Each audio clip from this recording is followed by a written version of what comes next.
الفاتحة على نية الله يفتح علينا فتوح العارفين ويفقهنا وإياكم في الدين ويرزقنا كمال الإخلاص واليقين. ثم الفاتحة على روح سيدنا وحبيبنا رسول الله محمد بن عبد الله وعلى آله وصحبه ومن والاه. ثم إلى روح الأولياء والشهداء والصالحين والعلماء العاملين من مشارق الأرض إلى مغاربها. ثم إلى روح الأولياء والشهداء والصالحين والعلماء العاملين من مشارق الأرض إلى مغاربها. من الله يتغشانا من الله يتغشانا الله يتغشاهم بالرحمة والمغفرة وأن يعيد عليهم بركاتهم وأسرارهم وأنوارهم وعلومهم ونفحاتهم في الدين والدنيا والآخرة. وثم إلى بره مشايخنا ومعلمينا وأساتذتنا من الله يتغشاهم بالرحمة والمغفرة وعلى كل نية صالحة وإلى حضرة النبي المصطفى محمد صلى الله عليه وسلم. الفاتحة. أعوذ بالله من الشيطان الرجيم. بسم الله الرحمن الرحيم. الحمد لله رب العالمين الرحمن الرحيم مالك يوم الدين إياك نعبد وإياك نستعين اهدنا الصراط المستقيم صراط الذين أنعمت عليهم غير المغضوب عليهم ولا الضالين آمين. السلام عليكم ورحمة الله وبركاته. الحمد لله رب العالمين وبه نستعين على أمور الدنيا والدين والصلاة والسلام على أشرف المرسلين سيدنا مولانا محمد وعلى آله وأصحابه أجمعين. سبحانك لا علم لنا إلا ما علمتنا إنك أنت العليم الحكيم. رب اشرح لي صدري ويسر لي أمري واحلل عقدة من لساني يفقهوا قولي. أما بعد فإن أصدق الحديث كتاب الله تعالى وخير الهدي هدي محمد صلى الله عليه وسلم وشر الأمور محدثاتها وكل محدثة بدعة وكل بدعة ضلالة وكل ضلالة في النار. Hadirin jamaah yang dirahmati Allah sekalian, alhamdulillah kita panjatkan puji dan syukur kehadirat Allah Subhanahu wa taala yang Allah pertemukan kita kembali dalam majlis rutin bulanan kita dalam kita mensyarahkan kitab Maulid Simtud Durar yang dikarang oleh Al-Habib Ali Al-Habsyi, yang mudah-mudahan pertemuan kita menjadi pertemuan yang diberkahi oleh Allah Subhanahu wa taala. Apa yang kita pelajari, apa yang kita kupas menjadi sesuatu yang menambah cinta kita kepada baginda Rasulullah sallallahu alaihi wasallam. Dan pada akhirnya nanti kita semuanya dikumpulkan bersama baginda Rasulullah sallallahu alaihi wasallam pada hari kiamat, yang kita berharap bahwa kita diberikan syafaat daripada baginda Rasulullah sallallahu alaihi wasallam. Jamaah yang dirahmati Allah sekalian, sebelum kita meneruskan kajian kita bacakan suratul Fatihah sekali lagi. Ada permintaan khusus daripada saudari kita yaitu saudari Feni Fatma, yang beliau mohon kepada kita untuk menghadiahkan bacaan suratul Fatihah untuk mertua beliau yang baru dipanggil oleh Allah, yaitu Haji Runingsih binti Suwandi. Begitu juga dengan orang tua beliau yang bernama Fitkam Toro bin Rusmardiko. Semoga Allah Subhanahu wa taala mengampuni dosa-dosanya, menerima segala amal solehnya, dan semoga Allah tempatkan mereka bersama salihin, dan Allah jadikan kuburnya menjadi kubur yang dipenuhi dengan nikmat kubur. Dan mudah-mudahan juga kita doakan dengan Fatihah yang kita baca, semoga usaha yang dijalankan oleh Feni Fatma binti Rusmardiko ini akan senantiasa diberkahi oleh Allah, diberikan kemudahan jalannya oleh Allah Subhanahu wa taala. Ala hadhihi niyyah wa ila hadratin Nabi. Al-Fatihah. A'udzu billahi minasyaitonir rajim. Bismillahirrahmanirrahim. Alhamdulillahi rabbil alamin. Arrahmanir rahim. Maliki yaumiddin. Iyyaka na'budu wa iyyaka nasta'in. Ihdinas siratal mustaqim. Siratal ladzina an'amta 'alaihim ghairil maghdubi 'alaihim waladdallin. Amin. Baik jemaah sekalian yang dirahmati Allah, kita meneruskan apa yang kita sudah membahas pada pertemuan yang terakhir sebelum kita tawakuf, sebelum waktu itu menyambut bulan suci Ramadan ya. Kita masih membahas pasal yang pertama. Kita berhenti pada perkataan wa basata lahum min fa'idil minnati ma jarat bihi fi aqdarihil qismah. Kita akan teruskan pada perkataan pengarang, yaitu fa arsala ilaihim asyrafa khalqihi wa ajalla abidihi rahmah. Maka Allah mengutus kepada mereka makhluknya yang paling sempurna, wa ajalla abidihi rahmah, dan hambanya yang paling agung sebagai rahmat bagi kita. Jadi diutusnya Nabi kita Muhammad sallallahu alaihi wasallam kepada kita sekalian, kepada umat manusia pada umumnya, adalah rahmat daripada Allah untuk kita sekalian. Bagaimana tidak, Allah sudah menegaskan itu dalam Al-Quran, wa ma arsalnaka illa rahmatan lil alamin. Tidaklah aku utus engkau wahai Muhammad melainkan menjadi rahmat bagi sekalian alam. Jadi Nabi kita Muhammad SAW itu menjadi rahmat bukan hanya untuk umatnya, tetapi untuk sekalian alam, baik alam manusia, alam jin, alam jamat, alam tumbuh-tumbuhan dan sebagainya. Itu merupakan bagian daripada rahmat Allah kepada kita sekalian. Diutusnya Nabi Muhammad merupakan bagian daripada rahmat Allah Subhanahu wa ta'ala. Dalam riwayat yang masyhur, nanti baginda Rasulullah SAW akan sujud di hadapan Allah. Nabi tidak bangun di hadapan Allah, kemudian Allah panggil Nabi. Allah seru kepada Nabi, ya Muhammad irfa' ra'sak. Wahai Muhammad, angkat kepalamu. Was'al tu'ta, minta engkau akan diberikan apa yang engkau minta.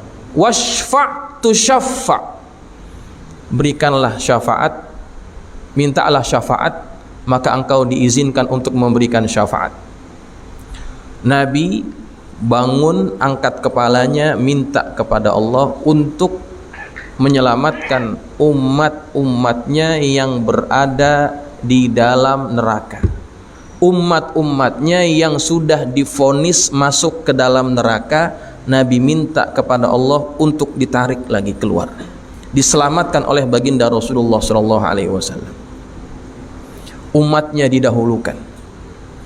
Kemudian setelah umatnya dikeluarkan, Nabi Muhammad sujud lagi di hadapan Allah Subhanahu wa ta'ala. Nabi dipanggil lagi oleh Allah, ya Muhammad irfa' ra'sak was'al tu'ta washfa' tushaffa. Kemudian Nabi minta lagi kepada Allah Subhanahu wa ta'ala, ya Allah, keluarkanlah orang-orang yang berada di dalam neraka itu, walaupun mereka bukan bagian daripada umatku, tetapi apabila dalam hatinya ada benih keimanan kepadamu, ya Allah, aku mohon mereka dikeluarkan juga. Mereka-mereka yang bukan bagian umat Nabi Muhammad SAW itu juga menjadi orang-orang yang akan dibela oleh baginda Rasulullah SAW.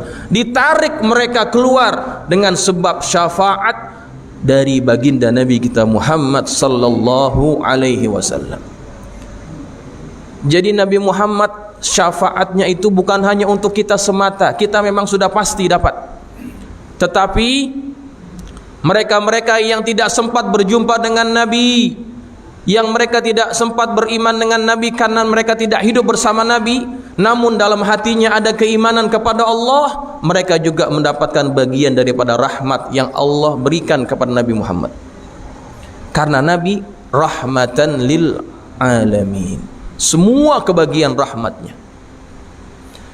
Maka beruntunglah kita yang dilahirkan dan menjadi umat baginda Rasulullah sallallahu alaihi wasallam. Jamaah sekalian yang dirahmati Allah, dalam perkataan yang disebutkan oleh pengarang kitab menggunakan perkataan wa ajalla abidihi rahmah. Wa ajalla abidihi rahmah. Allah mengirim kepada kita hambanya yang paling agung sebagai rahmat.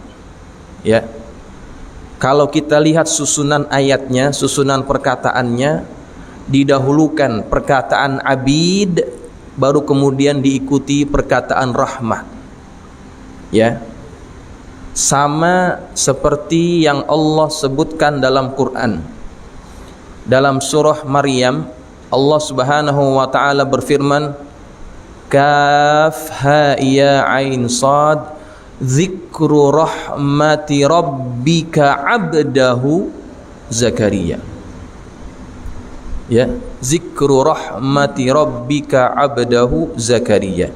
Ada perkataan yang diiringi setelah perkataan rahmat, diiringi oleh perkataan abid. Kalau yang di sini setelah perkataan abid ada perkataan rahmat. Ya, ada rahasianya. Dalam Al-Quran Allah menggunakan perkataan abduhu ataupun abdihi itu merujuk kepada dua orang saja. Siapa dia? Yang pertama Nabi Muhammad, yang kedua Nabi Zakaria. Nabi Muhammad kita lihat contohnya dalam surah Al-Isra. Subhanalladzi asra bi'abdihi. Maha suci Tuhan yang telah memperjalankan hambanya pada malam hari. Hambanya di situ siapa? Nabi Muhammad. Dalam surah Al-Kahfi, Alhamdulillahilladzi anzala ala abdihil kitab wa lam yaj'al lahu iwaja. Abdihinya itu siapa? Anzala ala abdihi, kami turunkan kepada hambanya. Siapa hambanya? Nabi Muhammad SAW. Kemudian selain Nabi Muhammad, perkataan abduhu atau abdihi Allah gunakan juga untuk Nabi Allah Zakaria alaihissalam. Yang tadi yang saya sebutkan, zikru rahmati rabbika abdahu Zakaria. Ya. Nah, ketika Allah sudah melabelkan, Allah sudah memberikan gelar kepada hambanya itu dengan gelar hamba, maka gelar itu adalah gelar yang paling tinggi di mata Allah. Allah tidak pernah menyebutkan nama Nabi ketika Allah menceritakan peristiwa Isra wal Mi'raj dengan perkataan binabiyyihi atau birasulihi, tetapi biabdihi, karena gelar hamba itu adalah gelar yang paling tinggi di mata Allah. Tugas kita sebagai hamba, tugas kita sebagai makhluk adalah untuk beribadah, ya kan? Wa ma khalaqtul jinna wal insa illa liya'budun. Kita tidak diciptakan oleh Allah melainkan untuk beribadah kepada Allah. Nabi Muhammad SAW adalah seorang figur yang sudah memenuhi kriteria sebagai seorang hamba, yang memenuhi tanggung jawabnya sebagai hamba Allah yang sentiasa mengabdi kepada Allah. Makanya Nabi diberikan gelar abduhu, hambanya, gitu ya. Ada pelajaran penting yang harus kita petik daripada perkataan ini. Ya, Nabi Muhammad dipuji oleh Allah menjadi hambanya yang sejati karena Nabi sudah menunjukkan kepatuhannya yang tidak berbelah bagi kepada Allah. Maka kalau kita ingin juga diberikan rahmat seperti kepada hamba-hamba Allah, maka kita sepatutnya mengikuti apa yang menjadi ciri-ciri seorang hamba. Al-Imam Ja'far Shadiq beliau menyebutkan ada 3 ciri hamba. Ya. Beliau menyebutkan ada 3 ciri hamba. Yang pertama, hamba itu tidak pernah merasa memiliki. Ya. Hamba itu tidak pernah merasa memiliki. Yang dia punya itu milik siapa? Milik tuannya. Ya, itu hamba kan? Hamba itu tidak punya apa-apa. Hatta dirinya pun dimiliki oleh tuannya. Hamba tidak ada hak untuk memiliki. Maka kalau kita ingin digelar sebagai seorang hamba, sudah semestinya kita memiliki sifat ini. Ketika orang tidak memiliki sifat memiliki, maka akan hadir pada hatinya 2 sifat. Sifat apa? Sifat terbebas daripada takabur. Pertama, orang biasanya sombong karena dia merasa punya. Ya. Orang biasanya sombong kalau mereka merasa punya. Maka dengan apa yang mereka merasa punya itu, mereka menyombongkan diri kepada orang lain. Ada yang punya harta lebih, dengan harta itu dia merasa sombong kepada orang lain. Ada yang merasa sombong dengan ilmu, dia menganggap dirinya lebih alim daripada orang lain, sombong kepada orang lain. Ada yang merasa lebih soleh dengan amal ibadahnya, maka dengan amal ibadah itu dia merasa sombong dan merendahkan orang lain. Ketika orang merasa memiliki, pasti orang tersebut akan memiliki sifat takabur. Begitu. Ya. Karena sifat takabur akan ada pada diri orang-orang orang-orang yang merasa memiliki. Ya, begitu. Maka kalau orang merasa tidak memiliki, akan terhindar daripada sifat takabur ini. Yang kita punya itu bukan punya kita, tapi punya siapa? Punya Allah Subhanahu wa ta'ala. Kemudian yang kedua, kalau orang punya sifat ini, sifat tidak merasa memiliki, maka orang tersebut akan memiliki sifat ridha, sifat menerima segala apa yang menjadi ketentuannya. Ya. Kalau orang tidak merasa memiliki, dia akan punya sikap ini, sifat ini. Ya. Dulu ada salah seorang ulama yang terkenal, ya, yang kita semua suka kalau dia ceramah. Namanya Kiai Haji Zainuddin MZ. Ya, Zainuddin MZ rahimahullahu rahmatan wasi'ah. Beliau itu sering menyampaikan ini dalam ceramah-ceramahnya. Kita hidup hendaklah seperti tukang parkir. Tukang parkir ini dia tidak pernah merasa memiliki setiap mobil yang parkir di tempatnya, karena dia tahu bahwa kendaraan-kendaraan yang parkir di tempatnya itu bukan milik dia. Maka tidak ada tukang parkir yang sombong dengan mobil-mobil yang diparkir di tempat parkiran dia. Kenapa? Ya bukan punya dia. Tidak pernah kita lihat tukang parkir selfie di depan mobil, kemudian diupload di Facebook, di Instagram, seolah-olah itu punya dia. Itu kan gila namanya. Tukang parkir nggak ada yang seperti itu, karena dia tahu itu bukan punya dia. Dan ketika kendaraan-kendaraan ini ingin keluar, tukang parkir tidak pernah merasa sedih. Ya. Mereka malah akan senang hati membantu kendaraan itu keluar daripada tempat parkirnya. Kenapa? Karena ketika mobil itu keluar, dia akan dapat bayaran, dia akan dapat upah dari apa yang dia sudah jaga. Ya. Nah, filosofi itu harus ada pada diri kita. Setiap apa yang Allah berikan kepada kita, hakikatnya adalah titipan daripada Allah.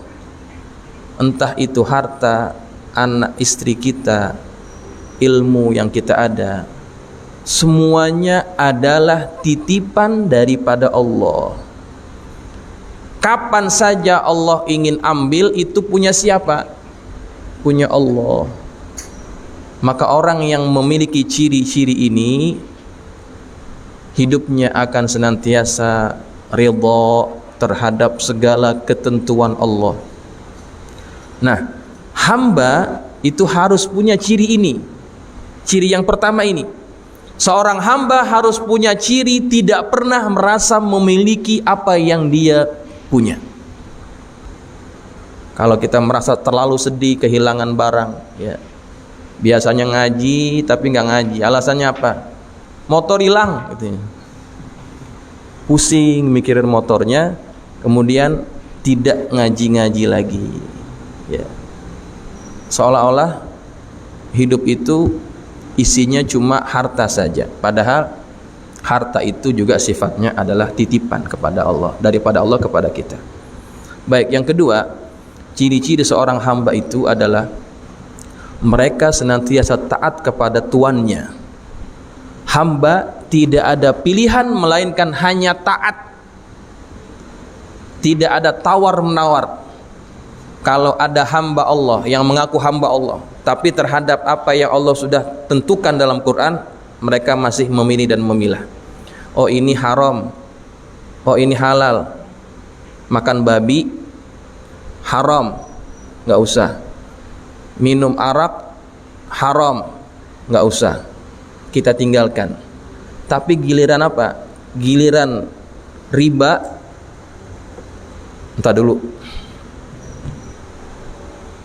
Kayaknya agak susah kalau riba tuh, ya. Ada nggak pendapat yang membolehkan kira-kira? Dia coba berpikir, cari kira-kira ada nggak yang bisa menghalalkan apa yang Allah sudah haramkan. Coba. Dia tidak patuh sepenuhnya kepada Allah. Yang sesuai dengan hawa nafsunya susah untuk dia tinggalkan. Maka kalau masih seperti ini, kita belum layak jadi hamba Allah. Allah suruh kita tutup aurat. Ada perempuan-perempuan ketika sampai pada ayat itu, mereka tidak mau patuh. Alasannya apa? Nanti saja kalau sudah tua. Ya, sekarang rambutnya masih cantik, masih indah. Sayang kalau orang tidak lihat. Nanti kalau sudah ubanan, sudah agak tua-tuaan dikit, baru pakai jilbab. Mereka belum layak jadi hamba Allah. Karena apa? Mereka masih memilih yang ini sesuai pakai, yang ini nggak sesuai nanti aja. Hamba tidak punya pilihan melainkan hanya taat. Tidak ada kompromi. Maka kita lihat diri kita masing-masing, sejauh mana kepatuhan kita kepada Allah. Kalau belum patuh sepenuhnya, kita belum layak disebut sebagai abdun, hamba. Ya. Yang ketiga, ciri hamba kata Imam Ja'far Shadiq, hamba itu dalam setiap tindak tanduknya akan senantiasa mengaitkan dengan ridha daripada tuannya. Ya, dalam segala tindak tanduknya mereka akan senantiasa mengaitkan itu dengan ridha tuannya. Kalau ingin buat apa-apa, dia akan fikir, tuan saya suka atau tidak, tuan saya bolehkan atau tidak. Maka hamba begitu pikirannya. Sebelum berbuat, dia akan lihat apakah Allah larang ataupun tidak. Begitu. Maka kalau kita ingin dikategorikan sebagai hamba Allah, penuhi 3 ciri ini, maka insya Allah kita akan dikategorikan sebagai hamba Allah yang sejati. Baik jamaah sekalian yang dirahmati Allah, kemudian pada perkataan selanjutnya, ta'allaqat iradatuhul azaliyatu bi khalqi hadzal abdil mahbub. Ada perkataan abdi lagi ya. Wa ta'allaqat iradatuhul azaliyah, dan kehendaknya yang azali terhubung bi khalqi hadzal abdil mahbub, kehendaknya yang azali terhubung dengan penciptaan hamba yang dicintainya ini ya. Jadi Nabi kita Muhammad SAW itu sudah dituliskan oleh Allah sejak zaman azali lagi ya. Zaman azali itu zaman apa? Zaman sebelum ada segala makhluk-makhluk, sebelum ada ciptaan-ciptaan Allah, azali, sejak dahulu kala. Ketika sejak azali lagi Allah sudah menghendaki bahwa Allah akan mencintai hambanya ini. Siapa? Nabi kita Muhammad sallallahu alaihi wasallam ya. Cinta baginda, cinta Allah Subhanahu wa taala kepada baginda Rasulullah sudah ada sejak zaman azali sebelum Allah ciptakan semuanya ya.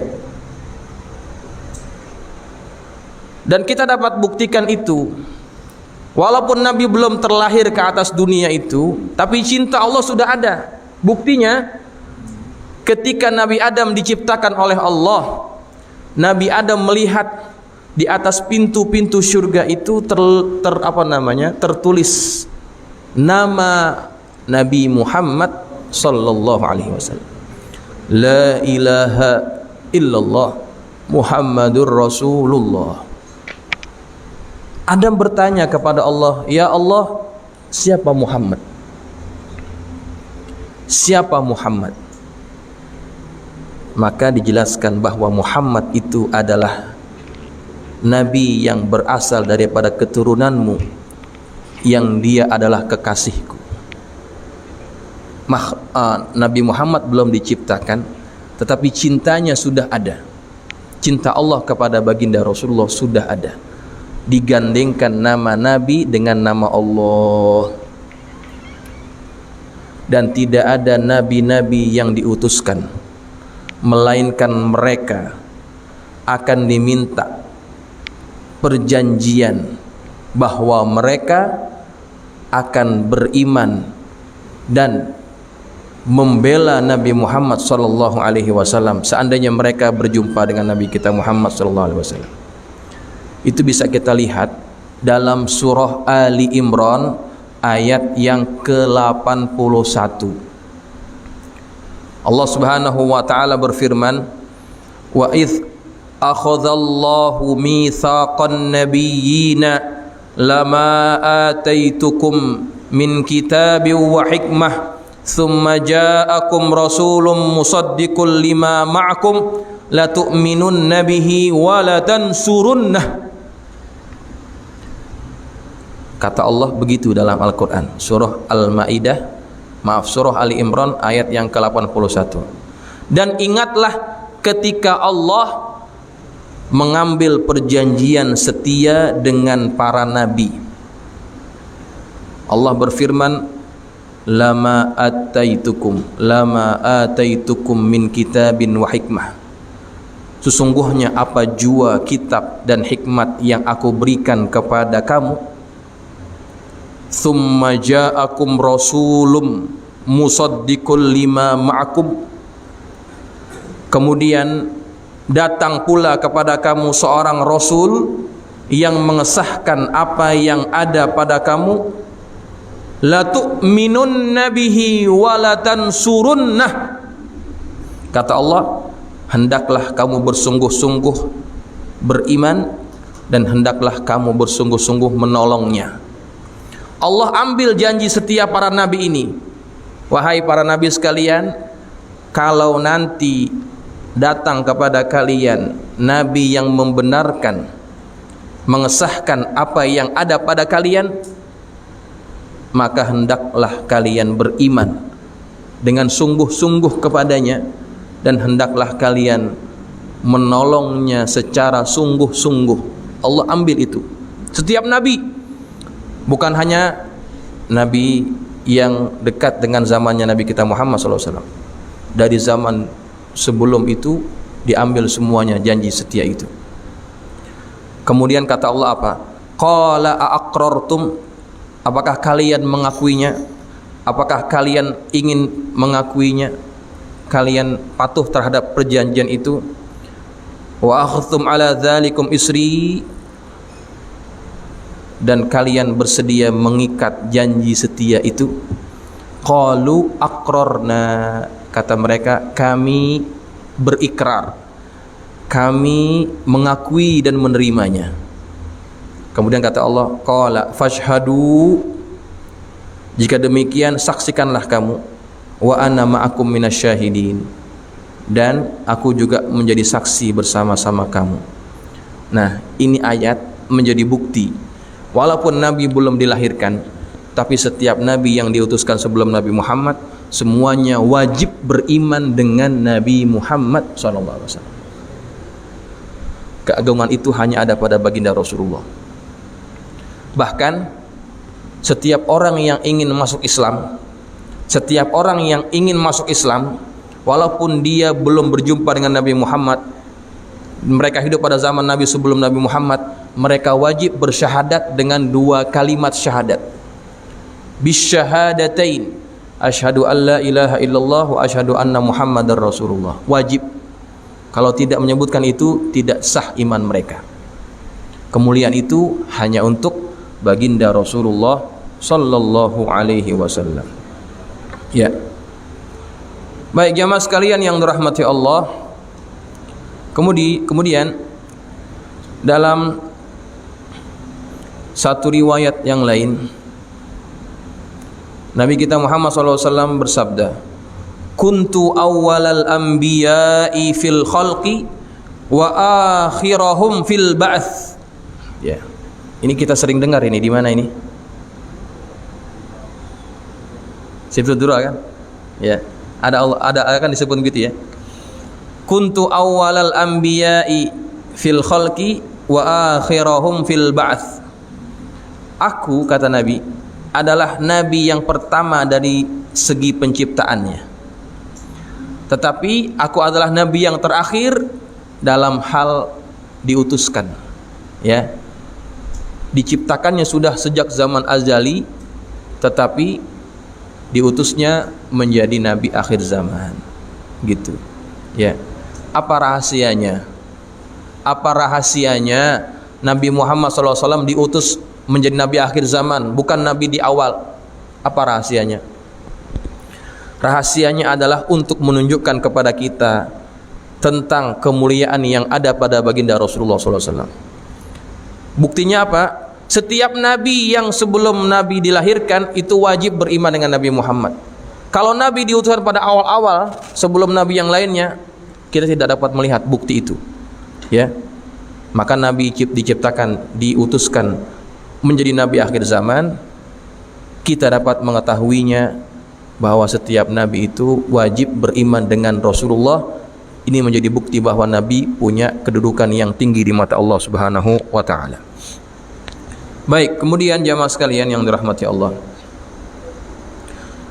pada ayat yang selanjutnya, pada perkataan yang selanjutnya, fantasyarat atharu syarafihi fi awalimis syahadati wal ghuyub, maka tersebarlah pancaran kemuliaan baginda Rasulullah fi awalimis syahadati wal ghuyub, pada alam nyata dan alam gaib. Ketika Nabi sudah dilahirkan, diutuskan, maka cahaya kemuliaan itu, pancaran kemuliaan itu terlihat nyata di alam yang nyata ataupun di alam yang gaib. Ada satu riwayat ya, Nabi Muhammad ini sebelum dilahirkan juga ada tanda-tanda yang istimewa ya. Ada tanda-tanda yang istimewa. Bapak Nabi namanya kan Abdullah ya. Bapak Nabi namanya Abdullah. Abdullah ini ketika dia akan pergi ke rumahnya Aminah bersama bapaknya Abdul Muttalib. Untuk apa? Untuk melangsungkan pernikahan. Ketika dia lewat di satu rumah daripada Bani Asad ya, rumah daripada seorang Bani Asad. Bani Asad itu terkenal sebagai satu kabilah yang mereka masih pegang dengan ajaran nenek moyang mereka yang murni ya. Di antara yang berasal daripada Bani Asad itu adalah sepupunya Khadijah yang namanya Waraqah bin Naufal ya. Kan dia tahu tuh nanti tuh bahwa Nabi Muhammad ini nantinya akan jadi nabi, Waraqah. Nah, Nabi lewat di rumah satu kaum, satu kabilah daripada Bani Asad. Ada perempuan ini paling cantik. Perempuannya paling cantik ini. Dia berdiri di depan pintu rumahnya. Dilihat Abdullah lewat. Dilihat betul-betul oleh si perempuan ini. Ya. Kemudian diberhentikan oleh perempuan ini. Dikatakan kepada Abdullah dan ada bapaknya waktu itu, maukah engkau menikah dengan saya? Maukah engkau menikah dengan saya? Abdullah waktu itu wajahnya merah, malu dia. Dilamar oleh perempuan di tengah jalan lagi. Kemudian kata Abdullah, saya sudah punya pilihan. Saya ingin menikah dengannya sekarang. Saya ingin menikah dengan Aminah. Maka kemudian perempuan ini tidak dapat berbuat apa-apa. Maka pergilah Abdullah dengan Abdul Muttalib ke rumah Aminah, nikah dengan Aminah. Maka setelah itu besok harinya Abdullah kebetulan lewat lagi di rumahnya. Lewat di rumahnya perempuan ini. Ketika lewat, Abdullah tidak ditegur, tidak diapa-apain. Abdullah pun heran. Biasanya kalau lewat suka ditegurin, tapi yang ini enggak, tidak ditegur. Ditanya oleh Abdullah, biasanya engkau tanya aku, biasanya engkau tegur aku. Biasanya kalau engkau lihat aku, lihatnya itu bukan main, lain macam aja begitu ngelihatnya. Ya. Tapi kenapa sekarang berbeda? Kenapa sekarang berubah? Kata perempuan ini, kata dia, sebelum ini aku melihat ada cahaya pada wajahmu. Sebelum ini, sebelum engkau menikah, aku melihat ada cahaya di wajahmu. Cahaya itu bukan cahaya yang berasal daripada dunia. Nih wanita ini lihat.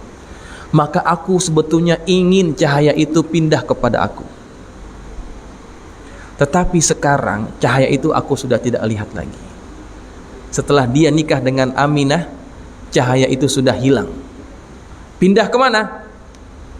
Pindah kepada istrinya.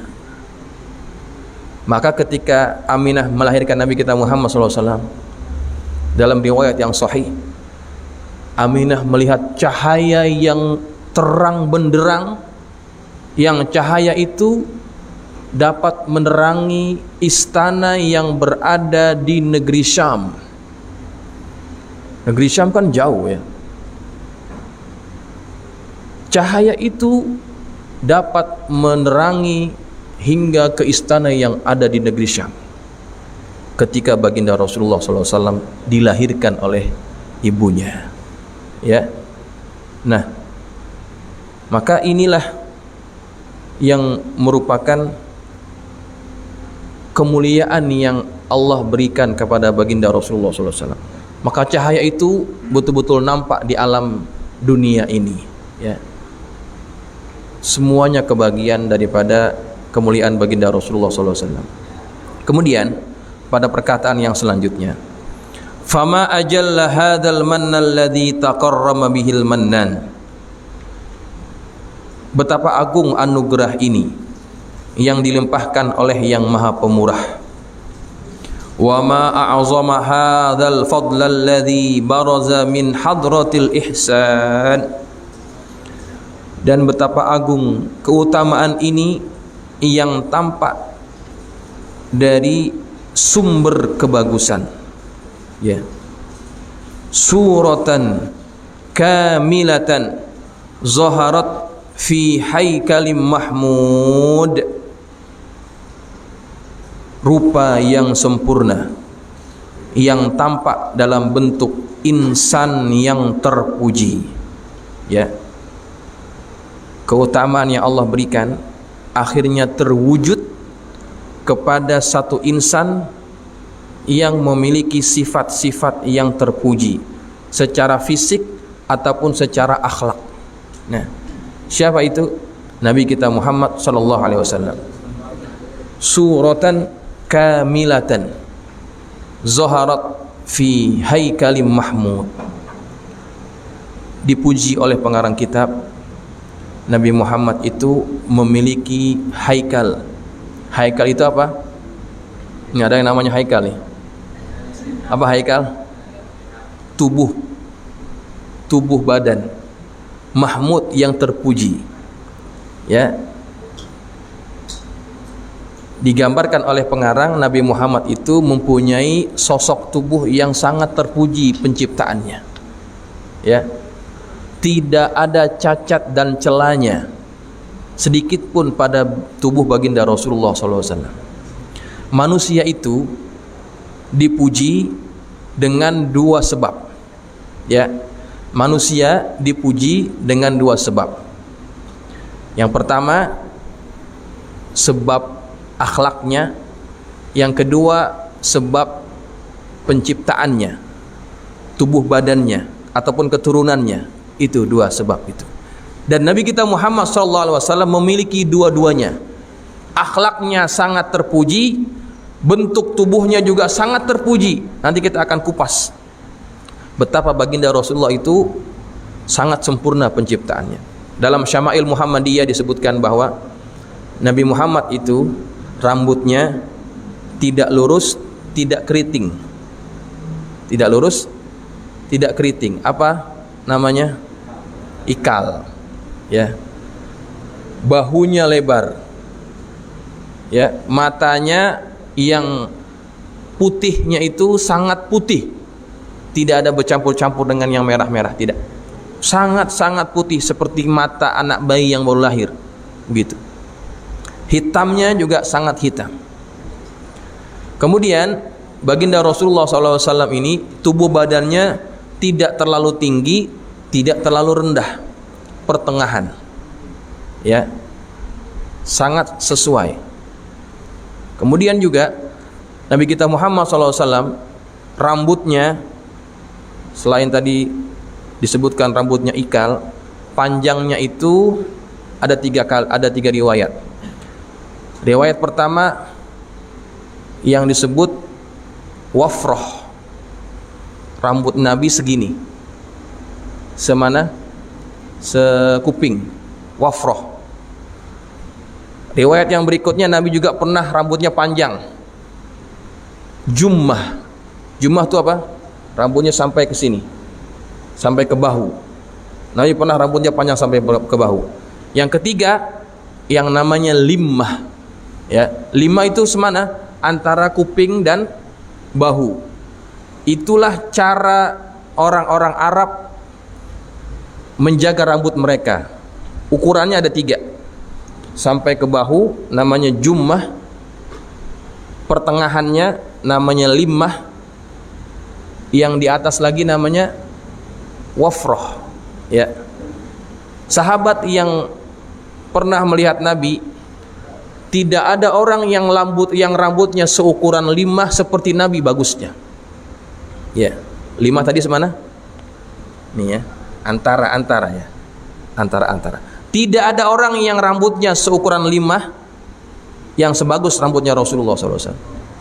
Sangat hitam, pekat, begitu ya, cantik.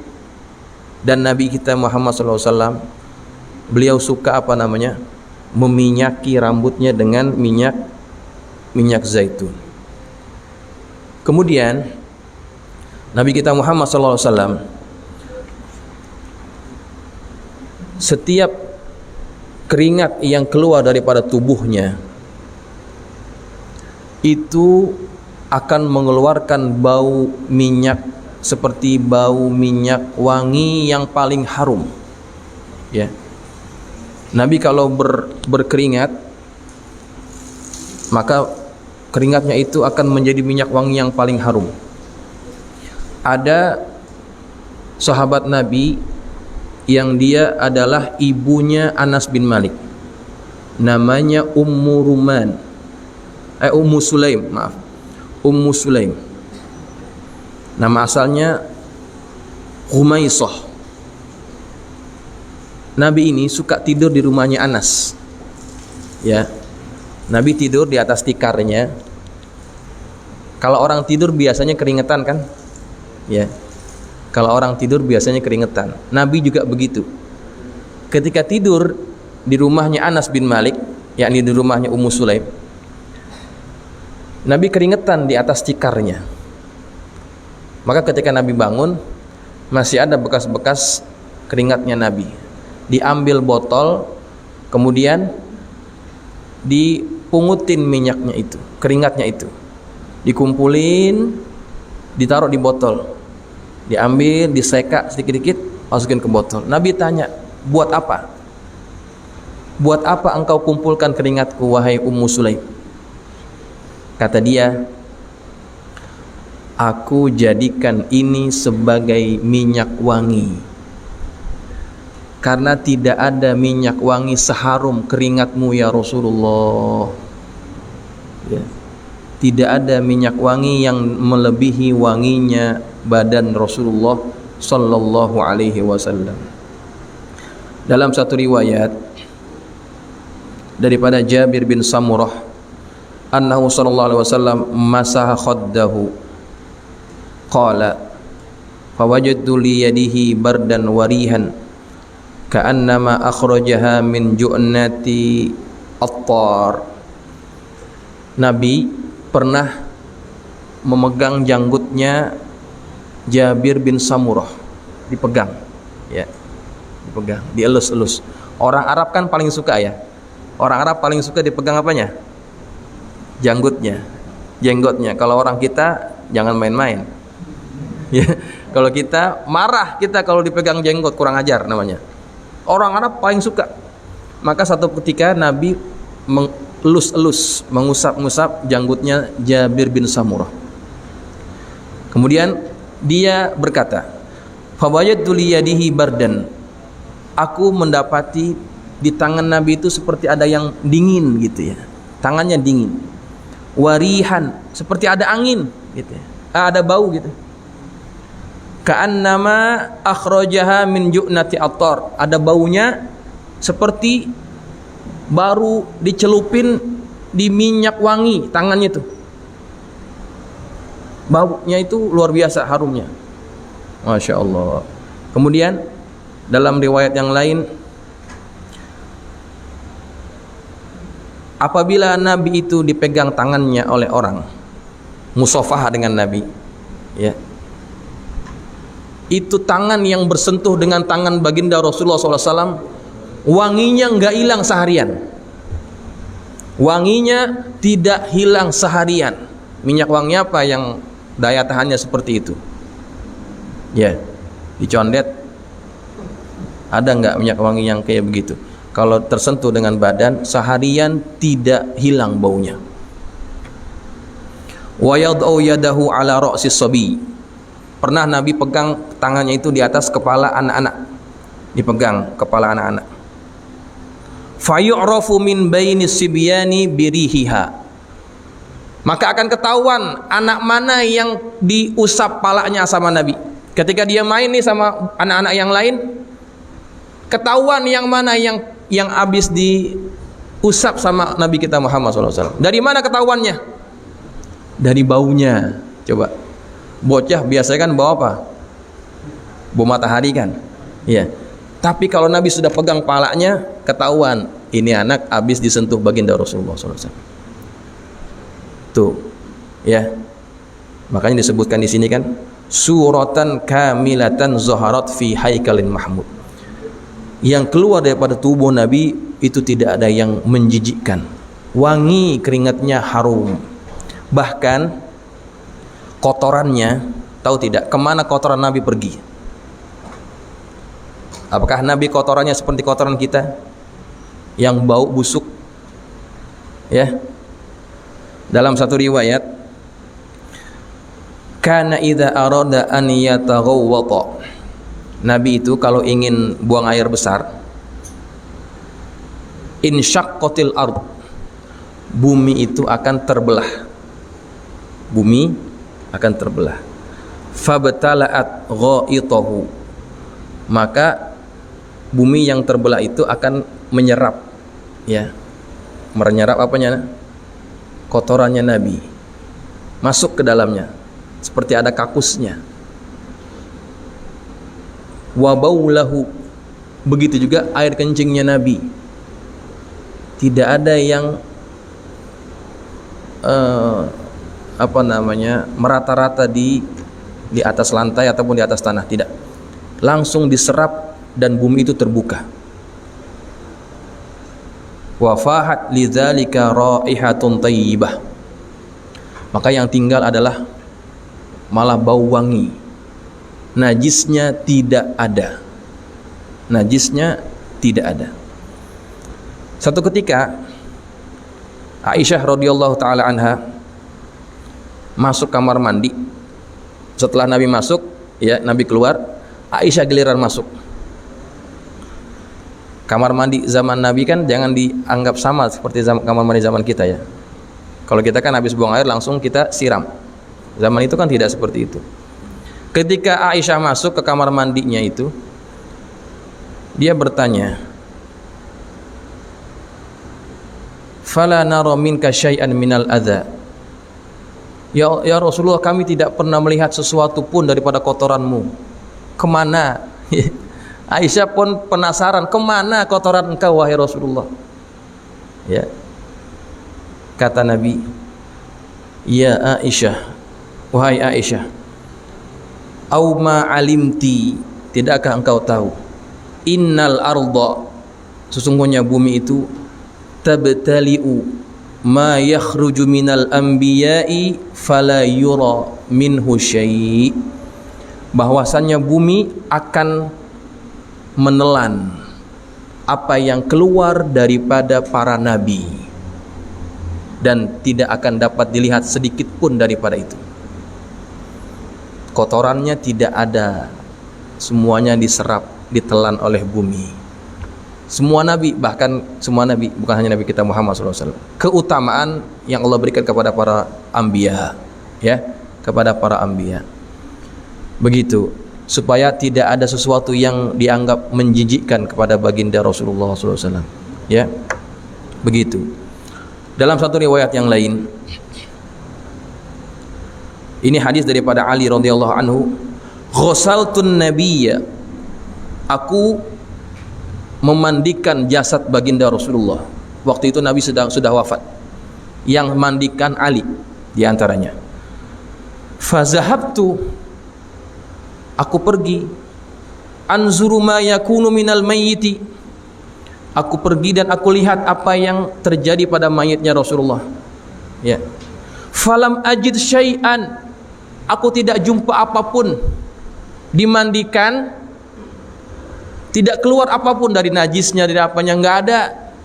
Tidak sedikit pun yang dilihat oleh Ali, ya. Fakultu, aku berkata, kata Ali, tibta hayyan, engkau waktu hidup wangi, wa mayyitan, ketika wafat juga wangi. Begitu kata Sayyidina Ali, ya. Dan ketika itu memang orang-orang tidak ada yang membahas Waktu Nabi hidup, air bekas wudhunya Nabi itu kan nggak ada yang jatuh ke tanah ya. Jatuhnya kemana? Jatuhnya ke tangan-tangan para sahabat. Nabi kalau wudhu, air wudhunya tidak akan pernah jatuh ke tanah. Semua akan ditadahi oleh para sahabatnya. Dapat air wudhunya mereka akan usap. Jangankan air wudhunya, air ludahnya Nabi tidak pernah jatuh ke atas tanah, melainkan akan jatuh ke tangan-tangan para sahabat. Kenapa mereka berebutan? Karena air ludah Nabi tidak sama seperti air ludah kita. Air ludahnya wangi seperti minyak yang paling wangi di dunia ini. Nah, begitu juga dengan air bekas mandiannya Nabi, tidak ada sedikit pun yang tersisa. Makanya Ali begitu heran, kemana airnya? Ya, nah ini ada satu kisah nih, kisah yang menunjukkan juga tentang kewaliannya Asy-Syaikh Mutawalli Asy-Sya'rawi. Ya, kan dulu kayak Lutfi pernah cerita tentang kewalian Syekh Mutawalli Asy-Sya'rawi. Dalam satu muktamar ada yang bertanya, ya, ada yang bertanya. Yang bertanya itu anak muda. Ya Syekh, saya ingin tanya, kemana perginya air bekas mandiannya jenazah Rasulullah SAW? Kemana perginya? Nggak ada yang bahas. Ulama nggak ada yang bahas itu kemana perginya. Kalau air wudhunya ketahuan, air mandiannya kemana? Yang ditanya ini, Syekh ini tidak bisa jawab. Dia katakan, saya tidak bisa jawab sekarang. Besok kalau saya sudah jumpa jawabannya, saya akan berikan jawaban kepada engkau. Kemudian maka dia pun pulang, orang ini pulang, Syekh ini pulang. Dia minta kepada Allah, salawat kepada Rasulullah, supaya ditunjukkan apa sebetulnya jawaban itu. Kemana perginya bekas air mandian jasadnya Rasulullah ketika wafat? Maka malam harinya ketika dia tidur, dia berjumpa dengan Rasulullah sallallahu alaihi wasallam. Nah, dalam mimpinya itu Rasulullah berjumpa dengan dia. Di samping Rasulullah ada seorang pemuda yang sedang pegang pelita menemani Rasulullah sallallahu alaihi wasallam. Kemudian orang ini berjumpa dengan Rasulullah dalam mimpinya, bertanya, "Ya Rasulullah, kemana air bekas mandian jenazahmu pergi?" Kemudian diberikan jawaban oleh Rasulullah bahwa air yang bekas digunakan untuk memandikan jasadku itu ketika aku wafat, semuanya diserap oleh tanah, ya, kemudian diserap oleh matahari, ya, dan setiap air yang diserap itu dia akan menjadi tetesan-tetesan, yang dimana setiap tetesannya itu akan menjadi masjid-masjid di muka bumi. Maka masjid-masjid yang ada di muka bumi itu merupakan bagian daripada tetesan air bekas mandiannya Rasulullah, gitu. Maka senang dia, bahagia dapat jawaban. Maka besoknya berjumpalah dia dengan pemuda ini. Anak muda ini dia tidak bertanya lagi, ya Syekh gimana jawabannya, enggak kayak gitu. Dia seolah-olah pura-pura begitu. Kemudian Syekhnya bertanya kepada si pemuda ini, "Kamu kan kemarin tanya saya, kamu tidak mau tahu jawabannya?" Kata anak muda ini, "Saya sudah tahu jawabannya." "Loh, dari mana kamu tahu?" "Bukankah semalam engkau berjumpa Rasulullah?" "Iya, betul." "Bukankah dalam mimpimu itu engkau lihat Rasulullah ada bersamanya seorang pemuda yang sedang pegang pelita?" "Betul." "Dari mana engkau tahu?" "Ketahuilah bahwa yang pegang pelita itu adalah saya." Yang pegang pelita itu adalah saya. Inilah Syekh Mutawalli Sya'rawi ketika dia masih muda. Sudah diberikan kelebihan. Ya. Dia sendiri yang menemani Rasulullah memberikan jawaban kepada orang tersebut. Maka wajarlah beliau disebut sebagai wali min auliyaillah. Ya. Baik, itu tentang kepribadian, kesempurnaan fisik Rasulullah SAW. Zaharat fi haikalin mahmud. Fata'attarat biwujudiha aknaful wujud. Kemudian maka menjadi harumlah dengan sebab wujudnya Nabi Muhammad SAW itu aknaful wujud, setiap yang berada di alam muka bumi ini, ya, di alam semesta ini. Wa tarrazat burdal awalimi bitirazit takrim, dan sisi-sisi tersebut menyulam selimut alam semesta dengan sulaman kemuliaan, ya. Dengan hadirnya Nabi kita Muhammad SAW, maka alam semesta ini menjadi ikut-ikutan mulia. Setiap yang berdekatan dengan Rasulullah, maka mereka akan menjadi mulia. Sayyidina Umar, sewaktu dia hidup dulu sebelum beriman kepada Rasulullah, adalah orang yang paling benci Rasulullah, di antara orang yang paling membenci Rasulullah, ingin membunuh Rasulullah SAW. Tapi ketika dia sudah dekat dengan Rasulullah, membela Rasulullah, maka hidupnya jadi mulia. Wafatnya berdampingan dengan Rasulullah SAW. Bilal bin Rabah, dia adalah budak daripada Habasyah, tidak ada nilai pada dirinya. Tapi ketika dia dekat dengan Rasulullah, maka Bilal menjadi mulia.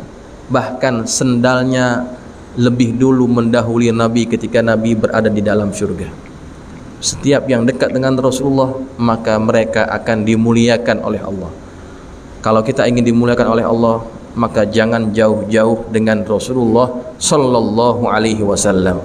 Lazimkanlah diri kita bersalawat kepada baginda Rasulullah sallallahu alaihi wasallam. Dengan sebab salawat itu kita akan memperkuat hubungan batin kita dengan Rasulullah sallallahu alaihi wasallam. Semoga apa yang kita pelajari hari ini menambahkan lagi cinta kita, kenal kita kepada baginda Rasulullah sallallahu alaihi wasallam. Al-Fatihah.